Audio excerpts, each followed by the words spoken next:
हाँ जी, थोड़ा जल्दी और मैं टॉपिक स्टार्ट करदा। देखो, सब तो पहला आपां जिस टॉपिक ते फोकस करना हुंदा है वो हिस्ट्री दा टॉपिक आपां पढ़ना है। बहुत इंपॉर्टेंट टॉपिक है, मैं खुद एग्जाम दिते हुए ने और तुसी जो पुराने पेपर है उन्हां नूं तुसी देखियो, आपां करांगे भी इत्थे। तो उन्हां विच तुसी देखियो कि बहुत सारे क्वेश्चन जेड़े है वो इस टॉपिक तो चक्के हुंदे हैं। क्यों? क्योंकि ये पूरा दा पूरा टॉपिक मॉडर्न हिस्ट्री नूं कवर कर लैंदा है इक्को दा। ठीक है? तो आपां पहला इस टॉपिक नूं कवर करांगे, फिर आपां चलांगे अपने सीक्वेंस वाइज टॉपिक्स ते।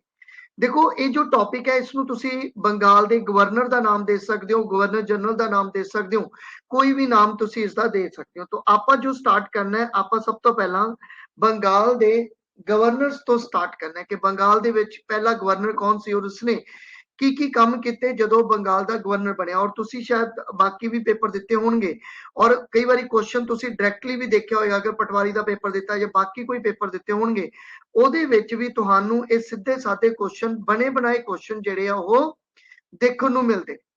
हुण आपां सब तो पहला ये गल करिए कि टॉपिक आपां नू पढ़न दी जरूरत क्यों पई और आपां इत्थों ही क्यों स्टार्ट कीता है। देखो, तुहानू सब नू पता है कि एक डेट बहुत ज्यादा इंपॉर्टेंट है तुहाडे लई, 31 दिसंबर 1600 दी डेट। ठीक है, 31 दिसंबर 1600 दी डेट इस करके इंपॉर्टेंट है क्योंकि इस समय ईस्ट इंडिया कंपनी दी स्थापना होती है। ठीक है, और ईस्ट इंडिया कंपनी जदों ये बनी सी तो इसने अपनी परमिशन लीती इंग्लैंड तो। ठीक है, और उस समय दी अगर क्वीन दा नाम तुहानू पता है तो जल्दी जल्दी मैनू क्वीन दा नाम दसो। तो क्वीन तो परमिशन लीती कि वो इंडिया नाल जेड़ा हैगा वो ट्रेड करेगी, इंडिया नाल व्यापार करेगी। तो 31 दसंबर 1600 ਦੇ ਵਿੱਚ ਜੋ ਈਸਟ ਇੰਡੀਆ ਕੰਪਨੀ ਬਣੀ, ਇਹਨੂੰ ਪਰਮਿਸ਼ਨ ਮਿਲੀ ਕਿ ਉਹ ਇੰਡੀਆ ਨਾਲ ਵਪਾਰ ਕਰ ਸਕਦੀ ਹੈ ਔਰ ਇਹ ਈਸਟ ਇੰਡੀਆ ਕੰਪਨੀ ਇੰਡੀਆ ਵਿੱਚ ਵਪਾਰ ਕਰਨ ਆਂਦੀ ਹੈ। तो ਜਦੋਂ ਇਹ ਇੰਡੀਆ ਨਾਲ ਵਪਾਰ ਕਰਨ ਆਈ तो इसने स्टार्टिंग ਦੇ ਵਿੱਚ ट्रेड किया क्योंकि ये ट्रेड करने ही आई सी। तो नॉर्मली इसने ट्रेड करना शुरू किया। लेकिन कुछ समय बाद मतलब अगर मैं गल करा 1600 तो लैके 1757 तक इसने ट्रेड करदिया ये देखा ईस्ट इंडिया कंपनी ने कि इंडिया दे विच जो राजे ने जो रूलर ने वो तो आपस में ही लड़ते पे ने और लोग इन्ने ज्यादा जेड़े आ वो भोले ने या कह दो कि एजुकेट नहीं है कि वो अच्छे बुरे नू समझ सकते। जिस करके ये ट्रेड करन आई कंपनी ने की किया, इन्हां राजियां नू आपस में लड़ाना शुरू किया और अपना प्रशासन चलाना शुरू किया। तो इस तरह एक कंपनी जो ईस्ट इंडिया कंपनी बनती है ट्रेड करन आई, लेकिन उसने अपने इंडिया दे विच जेड़ा सीगा वो प्रशासन मतलब एडमिन करना शुरू करता। ठीक है, और इथों ही अपने जेड़ा हैगा वो कहानी शुरू होंदी है। तुहानू कई बारी क्वेश्चन पूछा गया है कि ईस्ट इंडिया कंपनी जेड़ी सीगी उसने अपना प्रशासन किस लड़ाई तो बाद या किस तो बाद शुरू किया सीगा। पटवारी दे विच बनया बनाया एक क्वेश्चन पिया सीगा और अपने भी पीटेट दे विच बने बनाए क्वेश्चन तुहानू पूछे जाते हैं, सारे इत्थे आ जाणगे, तुसी चेक भी कर सकते हो। तो एक क्वेश्चन डायरेक्टली पूछते हैं कि जी दसो सानू कि ईस्ट इंडिया कंपनी का प्रशासन कित्थों शुरू होया, कि वो प्लासी की लड़ाई तो बाद शुरू होया या बक्सर की लड़ाई तो बाद शुरू। हालांकि एक क्वेश्चन एक डिस्प्यूट है बहुत बड़ा, क्योंकि पिछली बारी जो पटवारी का क्वेश्चन होया सी उसदे विच भी ये डिस्प्यूट ही रहा। लेकिन ठीक है, उन्होंने मतलब जेड़ा आंसर है वो प्लासी की लड़ाई या बक्सर की लड़ाई शुरू सही जेड़ा सीगा वो करता सीगा। आपां अपने अकॉर्डिंग देखना है कि एक्चुअल दे विच प्लासी की लड़ाई तो बाद दी की कहानी है और बक्सर की लड़ाई तो बाद दी की कहानी है। तो इथों ही अपना ये टॉपिक जेड़ा हैगा वो स्टार्ट हुंदा हैगा। तो आपां टॉपिक स्टार्ट करते हैं और सब तो पहला देखो एक चीज दसदा मैं तुहानू, जेकर ये ट्रेड करन आई सी ईस्ट इंडिया कंपनी, अगर ये ट्रेड करन आई सी तो इसनू व्यापारी चाहिए है। ठीक है, व्यापारी वर्ग आएगा और वो ट्रेड करेगा, मसाले लेगा और फॉरन जाके बेच देगा, दैट्स ऑल। लेकिन अगर ये प्रशासन करनगे तो प्रशासन चलाने के लिए तो व्यापारी वर्ग नहीं ना चाहिए होएगा। प्रशासन करने के लिए तो ऑफिसर चाहिए होंगे, मतलब ऑफिशियल्स चाहिए होंगे। ठीक है, ऑफिसर्स चाहिए होंगे। तो ये जो ऑफिसर इंडिया दे विच आउंदे ने ये अपने 4 डेजिग्नेशन लैके आउंदे ने, मतलब 4 अहुदे लैके आउंदे ने। मतलब इन्हां दे 4 डेजिग्नेशन तुसी पढ़ने हुंदे ने। पहला डेजिग्नेशन है गवर्नर ऑफ बंगाल। पहला आपां गवर्नर ऑफ बंगाल नू डिस्कस करांगे कि कौन गवर्नर ऑफ बंगाल बनया और उसने इंडिया दे विच की काम कीते। फिर ये डेजिग्नेशन खत्म हो जाता है और इसकी जगह ते गवर्नर जनरल ऑफ बंगाल का डेजिग्नेशन आप पढ़ते हैं। फिर उस तो बाद ये भी डेजिग्नेशन खत्म हो जाता है। डेजिग्नेशन मतलब अहुदे की आप गल करते पे हैं।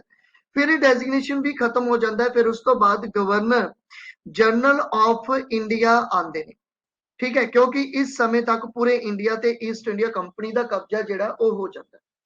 फिर उस तो बाद ये भी डेजिग्नेशन खत्म हो जाता है और उस तो बाद अपने कोले नवा एक डेजिग्नेशन आता है वाइसराय ऑफ इंडिया। तो फिर ये लास्ट तिकर वाइसराय ऑफ इंडिया के रूप में चलेगा। तो ये चार डेजिग्नेशन आप पढ़ने ने और इन चार डेजिग्नेशन दे विच बहुत सारे जो सीगे वो अंग्रेज अधिकारी इंडिया दे विच आंदे ने, जिन्हां दे नाम तुसी लॉर्ड कैनिंग, डफरिन, डलहौजी, बहुत सारे नाम तुसी सुने ने और वो इंडिया विच आउंदे ने और उन्होंने अपने अपने लैवल ते सुधार भी किए, लुटिया भी। तो किहड़े किहड़े परसनस इंडिया च आए, अधिकारी आए, उन्होंने की काम किए इंडिया दे विच, बस आपां इस टॉपिक दे विच उन्हां सारिआं नूं डिस्कस कर। ठीक है, और इस टॉपिक दे विचों तुहाडे घट्टो घट भी नहीं तां 300 तो लैके 500 तक का क्वेश्चन जिहड़ा वो तैयार हो जाता है, जिहड़ा कि तुहानूं एग्जाम दे विच डायरैक्टली पूछा जाता है, डायरैक्टली पूछा जाता है। ठीक है, तो सब तो पहला आप इस टॉपिक नूं तैयार करके साइड ते रखांगे तां जो आने वाले समय दे विच तुहाडे कोले जिहड़ा सीधे सादे क्वेश्चन जिहड़े आणगे वो तुहानूं पता लगे। ठीक है जी, चलदे आं आपां टॉपिक ते। देखो, अगर आप पहले डेजिग्नेशन की गल करिए तो जो पहला डेजिग्नेशन है वो है बंगाल का गवर्नर। ठीक है, तुहानू पहला क्वेश्चन ये पूछा जाता है कि पहला प्रशासनिक अधिकारी किसनू बनाया गया सी या बंगाल का पहला गवर्नर किसनू बनाया गया सी। तो तुसी याद रखना है कि बंगाल का जो पहला गवर्नर बनया सीगा वो रॉबर्ट क्लाइव बनया सी। कौन सीगा? रॉबर्ट क्लाइव सीगा। ठीक है, और ये जो रॉबर्ट क्लाइव है ये बंगाल का गवर्नर 2 बार बनया, ये पॉइंट याद रखना। 2 बार बंगाल का गवर्नर बनया। कदों कदों बनया देखो, पहला ये 1757 तो लैके 1760 तक बंगाल का गवर्नर रहा। ठीक है, और इस समय एक लड़ाई होंगी है जिसनों ये प्लासी की लड़ाई बोलते। ठीक है, तो प्लासी की लड़ाई दे विच ही जो जिहड़ी ये पहली लड़ाई सी इस दे विच ही होया की सीगा कि भाई जो अंग्रेज सी उन्होंने अपनी सत्ता जिहड़ी सीगी वो कायम कर ली सीगी। ठीक है, प्रशासनिक जानी कि प्रशासन का जिहड़ा सीगा वो रूप अख्तियार कर लिया सी। तो प्लासी की लड़ाई 1757 च लड़ी जिस समय बंगाल का गवर्नर रॉबर्ट क्लाइव सी और 60 तिकर ये रहा रॉबर्ट क्लाइव पहले फेज के विच। बाद विच बक्सर की लड़ाई होंगी है 1764 तो 65 तिकर। हुण इत्थे पॉइंट याद रखो, जदों ये 60 आया 1760 आया तो ये रॉबर्ट क्लाइव जिहड़ा सी ये वापस चला गया। मतलब 60 ਦੇ ਵਿੱਚ ਇਹ ਰॉबर्ट क्लाइव वापस चला गया सी और उस तो बाद 64 ਦੇ ਵਿੱਚ फिर वापस आ। यही कारण है कि आप ये कह रहे हैं कि रॉबर्ट क्लाइव बंगाल का जो गवर्नर बनया वो 2 बारी बंगाल का गवर्नर जिहड़ा सी बनया सी। पहला 1757 तो 60 तक रहा और फिर 1764 65 तक 65 ਦੇ ਵਿੱਚ 64 ਦੇ ਵਿੱਚ वापस नहीं आया। मतलब जो 65 ਦੇ ਵਿੱਚ बक्सर की लड़ाई खत्म होंदी है उदों ये वापस आ। ठीक है, तो इतने एक इंपॉर्टेंट क्वेश्चन ये बन जाता है कि फिर बक्सर की लड़ाई किने लड़ी। तो बक्सर की लड़ाई लड़ी सी हेक्टर मुनरो ने, ये पॉइंट याद रख। ठीक है, बक्सर की लड़ाई हेक्टर मुनरो के अंडर लड़ी गई और उस तो बाद 1765 ਦੇ ਵਿੱਚ रॉबर्ट क्लाइव ਨੂੰ बंगाल का गवर्नर बना के वापस बुला लिया गया। ठीक है, तो बंगाल का 2 बारी गवर्नर बनता है रॉबर्ट क्लाइव और दूसरा पॉइंट है कि 2 लड़ाइयां ये जड़ियां करदा है प्लासी की लड़ाई करता है और बक्सर की लड़ाई करता है। ठीक है, प्लासी की लड़ाई 1757 ਦੇ ਵਿੱਚ ਹੁੰਦੀ ਹੈ 60 तिकर। ठीक है, 60 तिकर चलती है, मतलब 60 तिकर ये रहिंदा है, ये 60 च वापस चला गया। उस तो बाद बक्सर की लड़ाई है 1764 तो 65 तिकर ਹੁੰਦੀ है और 65 ਵਿੱਚ फिर ये वापस आ जाता है।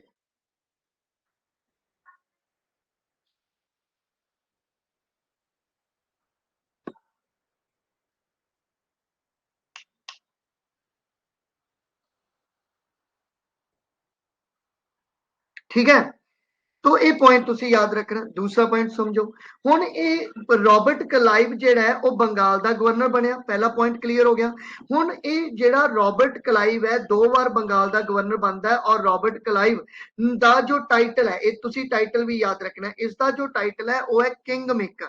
इसका जो टाइटल है वो है किंग मेकर। अच्छा, किंग मेकर इसनूं टाइटल क्यों दिता?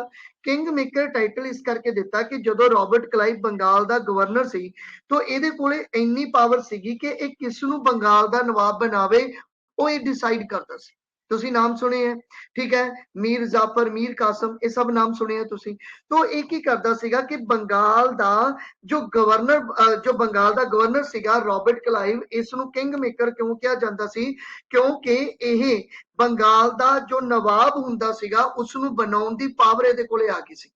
ठीक है, किवें आ गई सी, जो इसनू पैसे ज्यादा देगा उसनू ये बंगाल दा नवाब जिहड़ा सी वो घोषित कर दिंदे सी, किसी ना किसी कारण करके पुराने नवाब नू गद्दी तो ला दिंदे सी और नवा नवाब गद्दी ते बिठा दिंदे सी। ठीक है, तो ये पॉइंट तुसी याद रखना है। बक्सर की लड़ाई 1765 तो बाद इस रॉबर्ट क्लाइव ने एक संधि की, इस संधि नू बोलते ने इलाहाबाद की संधि। रॉबर्ट क्लाइव ने बक्सर की लड़ाई तो बाद एक संधि की सी, इस संधि नू बोलते ने इलाहाबाद की संधि। ये 12 अगस्त 1765 ਦੇ ਵਿੱਚ ਇਹ ਸੰਧੀ ਹੁੰਦੀ ਹੈ ਔਰ ਇਹ ਸੰਧੀ ਕਿਸ ਕਿਸ ਦੇ ਵਿਚਕਾਰ ਹੋਈ ਸੀ। ਇਹ ਵੈਸੇ ਤਾਂ ਦੋ ਪਾਰਟਸ ਦੇ ਵਿੱਚ ਇਹ ਸੰਧੀ ਹੁੰਦੀ ਹੈ, ਬਟ ਇੱਥੇ ਆਪਾਂ ਨੂੰ ਦੋ ਪਾਰਟ ਪੜਨ ਦੀ ਜ਼ਰੂਰਤ ਨਹੀਂ ਹੈ। ਜਦੋਂ ਆਪਾਂ ਟੌਪਿਕ ਕਰਾਂਗੇ ਨਾ ਈਸਟ ਇੰਡੀਆ ਕੰਪਨੀ ਦਾ ਕਿ ਇੰਡੀਆ ਦੇ ਵਿੱਚ ਉਹਨੇ ਕੀ ਕੰਮ ਕੀਤੇ, ਕਦੋਂ ਕਦੋਂ ਕੰਪਨੀਆਂ ਬਣਾਈਆਂ, ਉਦੋਂ ਮੈਂ ਤੁਹਾਨੂੰ ਇਸ ਨੂੰ ਦੋ ਪਾਰਟਸ ਦੇ ਵਿੱਚ ਡਿਵਾਈਡ ਕਰਕੇ ਪੜਾਵਾਂਗਾ। ਫਿਲਹਾਲ ਤੁਸੀਂ ਇੱਥੇ ਯਾਦ ਰੱਖਣਾ ਹੈ ਕਿ इलाहाबाद ਦੀ ਸੰਧੀ 12 ਅਗਸਤ 1765 ਵਿੱਚ ਹੁੰਦੀ ਹੈ ਔਰ ਇਹ ਸੰਧੀ ਰॉबर्ट क्लाइव ਅਤੇ ਬਾਦਸ਼ਾਹ ਸ਼ਾਹ ਆਲਮ II ਉਸ ਸਮੇਂ ਜੋ ਦਿੱਲੀ ਦਾ ਮੁਗਲ ਬਾਦਸ਼ਾਹ ਸੀ, ਦਿੱਲੀ ਦਾ ਜੋ ਰੂਲਰ ਸੀ ਮੁਗਲ ਬਾਦਸ਼ਾਹ ਸੀ ਉਹ ਬਾਦਸ਼ਾਹ ਸ਼ਾਹ ਆਲਮ II ਸੀ ਔਰ ਉੱਥੇ ਹੀ ਅਵਧ ਦਾ ਇੱਕ ਨਵਾਬ ਸੀ ਸਜਾਉਦੌਲਾ। क्योंकि शाह आलम II ਜਿਹੜਾ ਸੀ ਉਹ ਸਜਾਉਦੌਲਾ ਕੋਲੇ ਉਸ ਸਮੇਂ ਸੀ, तो दोनों ने मिलके ही रॉबर्ट क्लाइव ਦੇ ਵਿਰੁੱਧ ਇਹ ਬਕਸਰ ਦੀ ਲੜਾਈ ਲੜੀ ਸੀ, लेकिन ਇਹ हार ਜਾਂਦੇ। हारन तो बाद रॉबर्ट क्लाइव ने बादशाह शाह आलम दे नाल एक अलग संधि की सी और सजाउदौला नाल एक अलग संधि की सी। फिलहाल इत्थे मैं तुहानू इकट्ठी ही संधि की गल करदा पिया। तो इलाहाबाद की संधि 12 अगस्त 1765 ईस्वी दे विच हुंदी है, जिहदे विच रॉबर्ट क्लाइव, ठीक है, अते बादशाह शाह आलम II अते सजाउदौला दे नाल जो कि उस समय अवध दा नवाब सी ये संधि हुंदी। इस संधि के तहत रॉबर्ट क्लाइव ने बंगाल दे विच दूरी सरकार बनाई, मतलब ड्यूल गवर्नमेंट की स्थापना की। हुण तुसीं ये क्वेश्चन अटैम्प्ट किया होगा क्योंकि तुसीं मास्टर कैडर की तैयारी करते पे हो, तो पी टैट का पेपर तुसीं क्लीयर कर चुके हो और तुसीं देखिया होगा कि पी टैट दे विच अते मास्टर कैडर का ये फेवरेट क्वेश्चन है जिहदे विच तुहानूं डायरैक्टली ये क्वेश्चन पूछा जाता है कि सब तो पहला ड्यूल गवर्नमेंट कित्थे आई सी, दूरी सरकार कित्थे बनी सी। तो तुसीं आंसर की लाने हो, बंगाल दे विच सब तो पहला दूरी सरकार की स्थापना की गई सी। यही क्वेश्चन है, तो ये पॉइंट याद रखना, ठीक है, जेडी कि 1772 तिकर फिर चलती है। ठीक है, अगे चल के जो रेगुलेटिंग एक्ट आएगा उदों ही हटेगी, लेकिन याद रखियो 1772 तिकर बंगाल दे विच दूरी शासन व्यवस्था जिहड़ी है वो बनाई जाती है, किसके द्वारा, रॉबर्ट क्लाइव के द्वारा बनाई जाती है। ये दूरी शासन व्यवस्था है की सी, ये ड्यूल गवर्नमेंट है की सी। एक्चुअल दे विच इस प्रणाली अधीन बंगाल का जो प्रशासन सी, जो एडमिन सीगा बंगाल का, उसनू दो हिस्सों दे विच वंडिया गया, एक तो दीवानी और एक निजामत। दीवानी का मतलब है कि निगम नू मालिया इकट्ठा करने का अधिकार दिता गया, ठीक है, अते निजामत का मतलब की सीगा कि नवाब नू प्रशासनिक शक्तियां दित्तियां गई। ठीक है, तो दो पार्ट जिहड़े सीगे वो डिवाइड कर दिते गए। एक्चुअल दे विच जिहड़ा इसनू तुसीं किसी दूजे तरीके नाल भी याद कर सकते हो, जिवें अगर मैं कहां कि इन्हां ने अपना एडमिन चलाना सीगा अंग्रेजां ने, तो इन्हां ने क्या कि देखो असी टैक्स असी कलैक्ट करांगे और दूसरा जिन्ना भी मतलब एडमिन का काम होएगा वो असी करांगे, लेकिन जो काम राजे करते ने सजा देने का या किसी की फरियाद सुनने का वो असी नहीं कर पावांगे, तो वो कौन करेगा, वो तुसी कर दो। ठीक है, तो इस तरह दो पार्ट जिहड़े सीगे उन्हां नूं डिवाइड कर दिता गया और इस नूं ही बोलिया गया दूरी शासन व्यवस्था। इस दे विच दो पॉइंट तुसी हल्का या याद रख लो कि बादशाह शाह आलम II ये कौन सी, तो मरहूम बादशाह आलमगीर II दा पुत्र सी, मुगल रूलर सीगा दिल्ली दे विच इस समय मुगल राजा होया करता सी। ठीक है, दूजा की सीगा कि रॉबर्ट क्लाइव नूं मैं तुहानूं गल कीती कि रॉबर्ट क्लाइव बंगाल दा पहला गवर्नर है, लेकिन जदों ये वापस जाता है, जदों ये वापस जाता है तो 1774 दे विच सॉरी 1774 ਦੇ ਵਿੱਚ एक्चुअल ਦੇ ਵਿੱਚ ਇਹ सुसाइड कर लैंदा, तो सुसाइड इसने क्यों किया? देखो मैं तुहानू कहा कि एक किसी नू भी बंगाल का नवाब बना सकता सी, इहदे कोले ये पावर सी, इस करके आपां इसनू किंग मेकर ऑफ बंगाल के नाम नाल जानते सीगे। किंग मेकर का मतलब ये सीगा कि वो पैसे लैंदा है और किसी नू भी नवाब बना दिंदा है। तो इन्ना ज्यादा पैसा इहदे कोले आ गया। कंपनी अगर घाटे विच चलदी पई है लेकिन गवर्नर मतलब जिहड़े आ वो अमीर हो रहे हैं।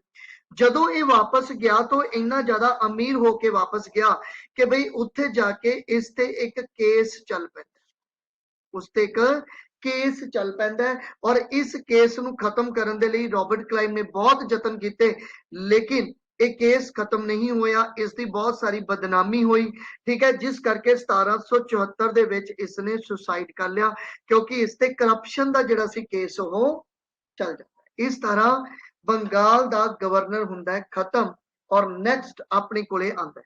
ਹੁਣ ਇੱਕ ਪੁਆਇੰਟ ਇੱਥੇ ਮੈਂ ਤੁਹਾਨੂੰ ਇਹ ਦੱਸਦਾ, ਜਦੋਂ ਮੈਂ ਤੁਹਾਨੂੰ ਪੜਾਵਾਂਗਾ कि फर्स्ट डेजिग्नेशन कोई भी आएगा, जो कोई फर्स्ट अहुदा कोई भी होएगा, जिवें कि आपां हुण पढ़ना है बंगाल दा गवर्नर जनरल। क्यों? क्योंकि बंगाल दा अगर मैं गवर्नर की गल करा, बंगाल दे गवर्नर की गल करा, उहदे विच आपां एक व्यक्ति ही पढ़ना सीगा, क्लाइव ही पढ़ना सी, ठीक है। तो हुण आपां अहुदा चेंज कर रहे हैं, हुण बंगाल दा गवर्नर जनरल पढ़ना है।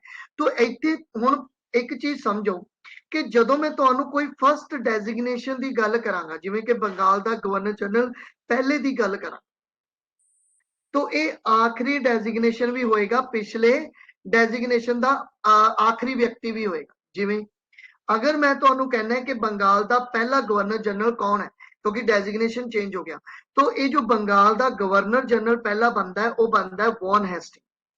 लेकिन अगर मैं तुहानू पूछा कि लास्ट गवर्नर ऑफ बंगाल कौन है, तो वो कौन होएगा? तो वो भी कौन होएगा?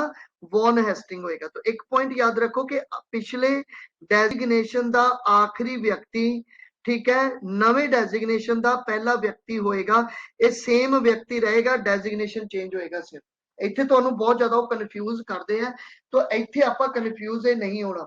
आखिरी गवर्नर ऑफ बंगाल पूछ लिया तो वह वॉन हेस्टिंग होएगा, अगर पहला गवर्नर जनरल ऑफ बंगाल पूछ लिया वो भी वॉन हेस्टिंग होएगा। इस पॉइंट नूं तुसीं समझ के चल, क्लीयर? इत्थों तक अगे चलते हुण अपने को एक नवा डेजिग्नेशन आ गया जिसनों आपां बोलते हैं बंगाल दा गवर्नर जनरल। गवर्नर वाला डेजिग्नेशन खत्म हो जाता है, आखिरी गवर्नर जो सीगा वो वॉन हेस्टिंग ही सीगा और जिसका अहुदा चेंज करके इसनों गवर्नर जनरल बनाया गया बंगाल का।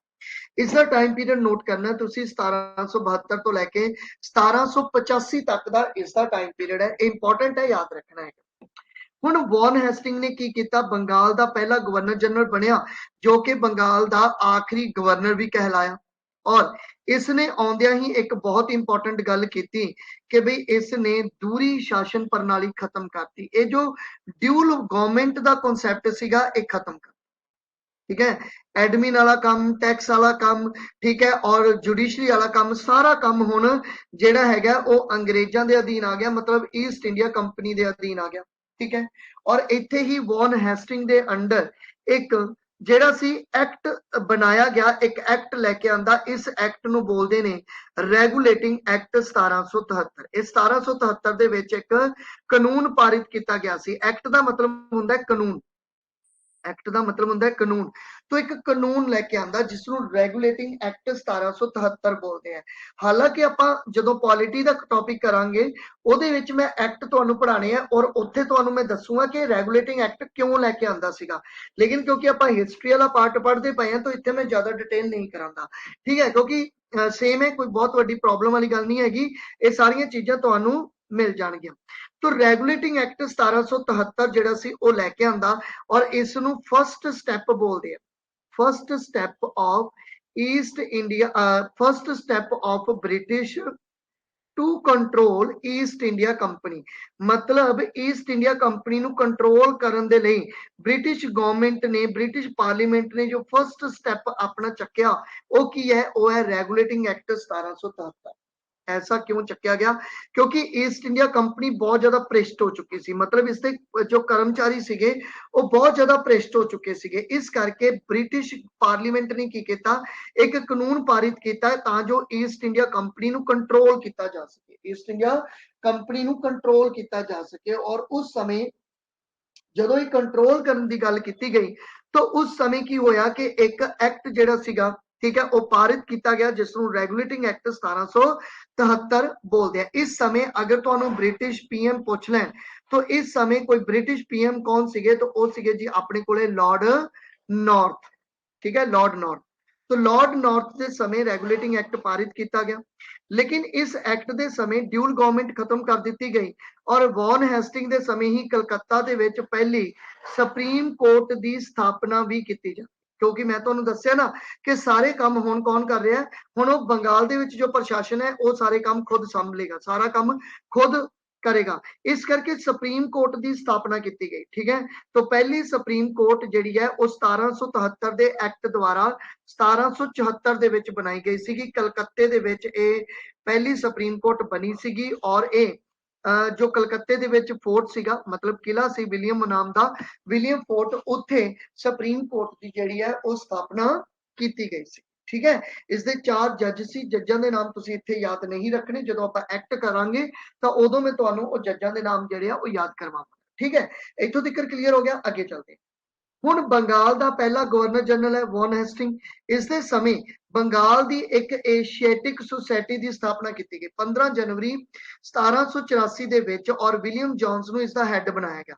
ਇਸ ਦਾ ਮੇਨ ਕੰਮ ਕੀ ਸੀ? ਇਸ ਦਾ ਮੇਨ ਕੰਮ ਸੀਗਾ ਕਿ ਜੋ ਜਿੰਨੀਆਂ ਵੀ बुक्स वगैरह ने, ठीक है, जो लिटरेचर है पुराना इंडिया का, जो संस्कृत दे विच जो पिलर्स लिखे हुए है या जो बाकी चीज़ां लिखियां हुई हैं उन्होंने कन्वर्ट करना इंग्लिश दे विच। तो एशियाटिक सोसाइटी का एक काम सी। यही कारण है कि इसके अंडर ही जो पहली किताब इंडिया दे विच कन्वर्ट की गई वो भगवत गीता कन्वर्ट की गई। पहला अंग्रेजी अनुवाद सी, चार्ल्स विल्किंस ने इसनूं जिहड़ा सी वो कन्वर्ट किया सी। पॉइंट याद रखना, इंपॉर्टेंट पॉइंट तुहाडे लई हो सकता है। उस तो बाद वॉन हेस्टिंग के समय ही पहला अखबार छपदा है जिसनूं तुसीं बंगाल गैजेट के नाम नाल जानते हो। 1779 तो 1780 तक ये टाइम पीरियड है। जेम्स हिक्की इसके पहले मतलब पब्लिशर तुसीं कह सकते हो जिन्हां दे अंडर अखबार छपदा है और ये इंग्लिश के विच अखबार से। पॉइंट तुसीं याद रखना है, ठीक है। तो तुसीं ये कह सकते हो कि इंडिया का पहला अखबार किहड़ा सी, तो वो सी बंगाल गैजेट। क्लीयर होगी गल। उस तो बाद पहली एंग्लो मराठा जंग अते सालाबाई दी संधि भी इसे समय हुंदी है वॉन हेस्टिंग दे समय।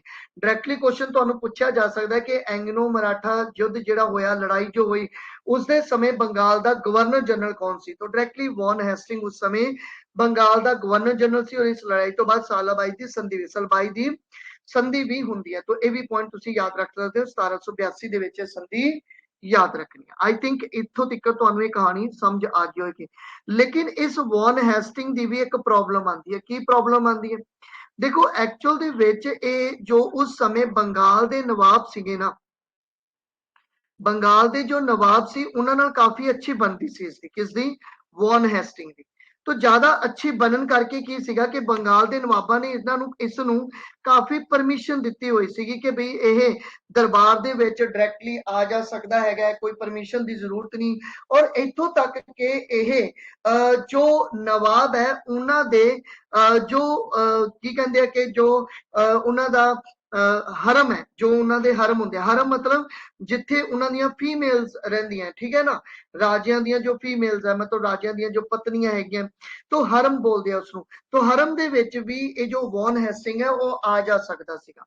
लेकिन इस वॉन हेस्टिंग ने इस इन जो इसनूं आजादी मिली इस चीज की, उसका गलत फायदा उठाया और उसने इस चीज का गलत फायदा उठाते हुए ਜਿਹੜੀਆਂ नवाब का जो हरम सी जिथे उन्हां दीयां पत्नियां रहिंदियां सी उन्हां नाल बदसलूकी करनी शुरू की, जिस करके वॉन हेस्टिंग ते भी इंपीचमेंट लगता है। इंपीचमेंट तो तुसीं सब जानते हो, किसी ते महादोष लगाना। तो बंगाल के पहले गवर्नर जनरल वॉन हेस्टिंग ते महादोष लगाया जाता है। दो वारी ये दोष लगाया 1787 ਦੇ ਵਿੱਚ ਅਤੇ 1795 ਦੇ ਵਿੱਚ ਲਗਾਇਆ ਔਰ ਕਹਿੰਦੇ ਨੇ ਕਿ ਇਹ ਰਿਸ਼ਵਤ ਵੀ ਜਿਹੜਾ ਸੀ ਉਹ ਲੈਂਦਾ ਸੀ। तो ग्रेट ब्रिटेन ਦੀ ਸੰਸਦ ਦੇ ਵਿੱਚ ਇਹ महादोष लगाया जाता है। ਤੁਹਾਨੂੰ डायरेक्टली क्वेश्चन पूछा भी जा सकता है कि बंगाल का गवर्नर जनरल जिस ते ਜਿਹੜਾ ਸੀ इंपीचमेंट चलता है 2 बार तो ਉਹ ਤੁਹਾਡਾ बनेगा वॉन हेस्टिंग्स। ठीक है, तो अगर इतों तक ਤੁਹਾਨੂੰ स्लाइड ਜਿਹੜੀ ਆ ਉਹ समझ आ गया तो जल्दी जल्दी ਮੈਨੂੰ एक बार मैसेज कर दो ਤਾਂ ਜੋ ਆਪਾਂ ਅੱਗੇ ਚੱਲ।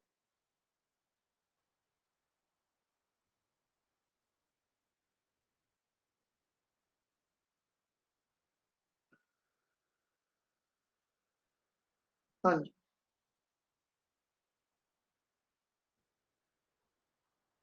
उस तो बाद जो आप गल करांगे नैक्सट गवर्नर जनरल की गल करांगे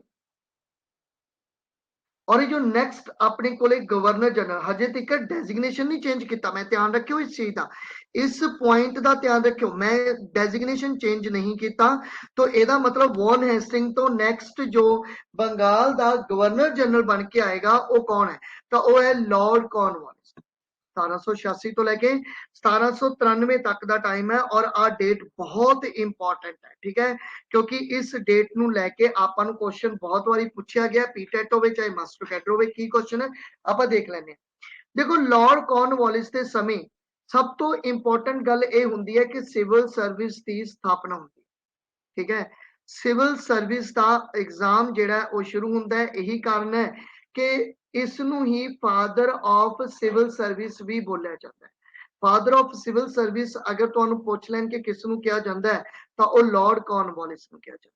ठीक है, तो ये पॉइंट भी तुसी याद रखना है। उस तो बाद अच्छा ये अगर एग्जाम होएगा तो ये एग्जाम एक्चुअल दे विच उस समय लंडन दे विच हुंदा सी और इत्थे उम्र कितनी सीगी एग्जाम देने के लिए 21 साल उम्र रखी जाती थी। उस समय इसकी एज 21 साल होया करती सी, जेड़ी के बाद विच एक घटाती सीगी, लेकिन फिलहाल इसकी जेड़ी एज है वो 21 साल एज होया करती सीगी।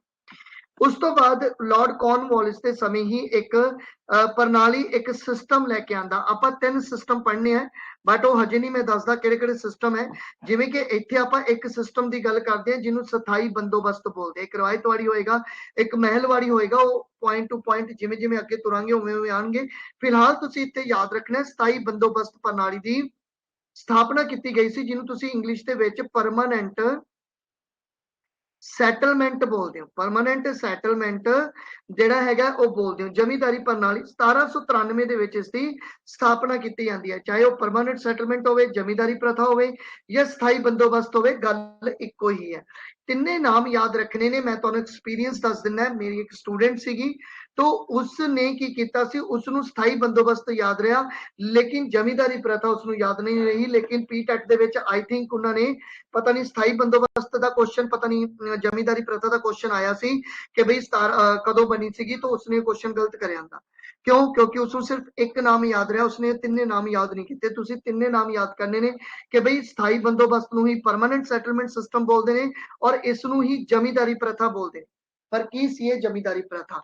देखो मैं तुहानू क्या कि हुण तक राजे अपना एडमिन करते हैं, ठीक है, और लेकिन दिक्कत ये आ गई कि इन्ना काम किया नहीं जा रहा।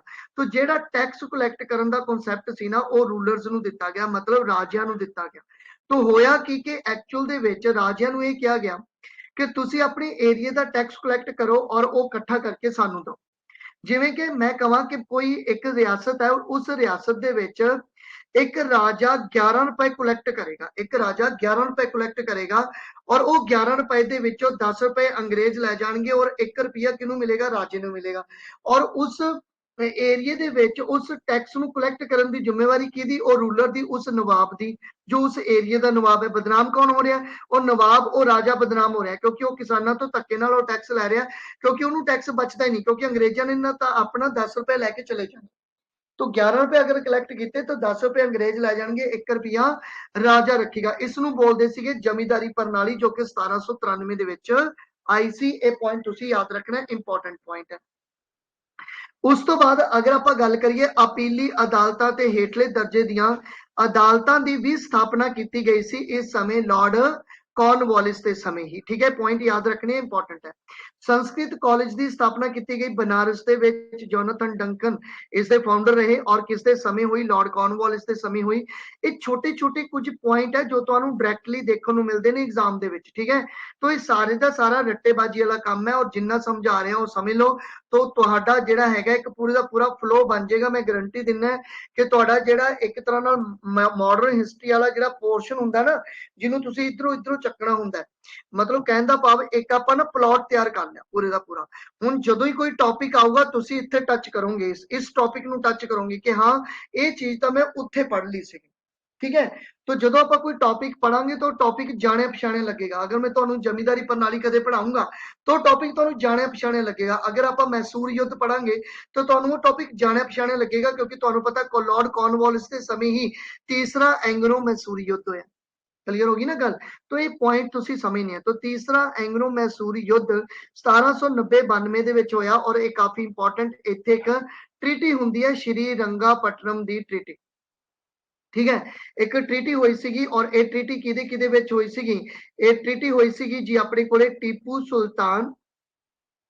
टीपू सुल्तान अते कॉर्नवालिस दे विच। ये जिन्ने भी पॉइंट मैं दसदा पिया ये नोट कर लो, बाद विच ये तुहाडे कोले ही रहेगी वीडियो और वीडियो देख देख के तुसी अपने नोट्स तैयार कर सकते हो, ठीक है। तो टीपू सुल्तान अते लॉर्ड कॉर्नवालिस दे विच ये संधि हुई सी 18 मार्च 1792 दे विच। ये संधि जिहड़ी आ ओ लॉर्ड कॉर्नवालिस दे समय हुंदी है। ये पॉइंट भी तुसी याद रखना। उस तो बाद हजे डेजिग्नेशन चेंज नहीं होएगा। तो गवर्नर जनरल बंगाल का अगला आया सर जॉन शोर 1793 तो लैके 1798 तक का ये टाइम है। और इस समय की होया एक चार्टर एक्ट लैके आंदा। आपां कहने ना कि रेगुलेटिंग एक्ट आया तो बाकी एक्ट आए, उन्हां सीरीज दे विच ही ਜਿਹੜਾ ਸੀ ਉਹ ਬ੍ਰਿਟਿਸ਼ ਗਵਰਨਮੈਂਟ ਨੇ ਇੱਕ ਐਕਟ ਪਾਰਿਤ ਕੀਤਾ ਸੀ, ਇੱਕ ਚਾਰਟਰ ਐਕਟ ਪਾਰਿਤ ਕੀਤਾ ਸੀ ਜਿਸ ਨੂੰ 1793 ਦਾ ਚਾਰਟਰ ਐਕਟ ਬੋਲਦੇ ਆ। ਇਹ ਐਕਟ ਇੱਕ ਪੂਰੇ ਦਾ ਪੂਰਾ ਟੌਪਿਕ ਤੁਹਾਨੂੰ ਇੰਡੀਅਨ ਪੋਲਿਟੀ ਦੇ ਵਿੱਚ ਮੈਂ ਸ਼ੁਰੂ ਕਰੂੰਗਾ ਤਾਂ ਜੋ ਤੁਹਾਡਾ ਜਿਹੜਾ ਹੈਗਾ ਉਹ ਟੌਪਿਕ ਨਾਲ ਨਾਲ ਮਰਜ ਹੁੰਦੇ ਜਾਣ ਔਰ ਤੁਸੀਂ ਮੰਨ ਲਓ ਤੁਸੀਂ ਗਵਰਨਰ ਜਨਰਲ ਪੜ੍ਹਦੇ ਪਏ ਹੋ ਤਾਂ ਤੁਹਾਨੂੰ ਜਿਹੜਾ ਹੈਗਾ ਉਹ ਐਕਟ ਵੀ ਯਾਦ ਹੁੰਦੇ ਰਹਿਣ। ਤੁਸੀਂ ਜਦੋਂ ਐਕਟ ਪੜੋਗੇ ਤਾਂ ਤੁਹਾਨੂੰ ਗਵਰਨਰ ਜਨਰਲ ਵੀ ਯਾਦ ਹੁੰਦੇ ਰਹਿਣ, ਠੀਕ ਹੈ। तो चार्टर एक्ट 1793 आंदा और इस दे विच ਜਿਹੜਾ ਸੀ ਉਹ ईस्ट इंडिया कंपनी का टाइम पीरियड इनक्रीज करता सी 20 साल दे, ठीक है, कि 20 साल ईस्ट इंडिया कंपनी इंडिया दे विच होर व्यापार कर सकती और दखल अंदाजी की नीति लैके आंदी, गैर दखल अंदाजी की। हुण ये गैर दखल अंदाजी की नीति की है, देखो एक्चुअल दे विच ब्रिटिश जो पार्लीमेंट सी ਉਹਨੂੰ ਇਹ ਅਹਿਸਾਸ ਹੋਇਆ ਕਿ ਜੋ ਈਸਟ ਇੰਡੀਆ ਕੰਪਨੀ ਹੈ ਨਾ ਉਹ ਇੰਡੀਆ ਦੇ ਵਿੱਚ ਜੋ ਸਮਾਜਿਕ ਤੌਰ ਤੇ ਕੰਮ ਚੱਲਦਾ ਪਿਆ ਹੈ, ਜੋ ਧਾਰਮਿਕ ਕਨਸੈਪਟ ਹੈਗਾ ਇੰਡੀਆ ਦਾ ਉਹਦੇ ਵਿੱਚ ਦਖਲਅੰਦਾਜ਼ੀ ਕਰਦੀ ਪਈ ਹੈ। मतलब ईस्ट इंडिया कंपनी पर्दा प्रथा ਨੂੰ ਰੋਕਣ ਦੀ ਕੋਸ਼ਿਸ਼ ਕਰਦੀ ਪਈ ਹੈ, ਠੀਕ ਹੈ, ਧਾਰਮਿਕ ਕੰਮਾਂ ਦੇ ਵਿੱਚ ਇੰਟਰਫੇਰੈਂਸ ਕਰਨ ਲੱਗ ਗਈ ਹੈ ਇੰਡੀਆ ਦੇ।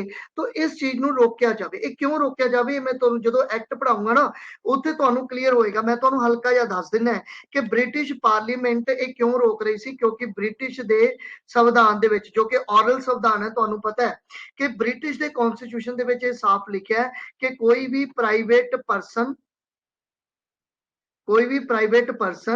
और कोई भी प्राइवेट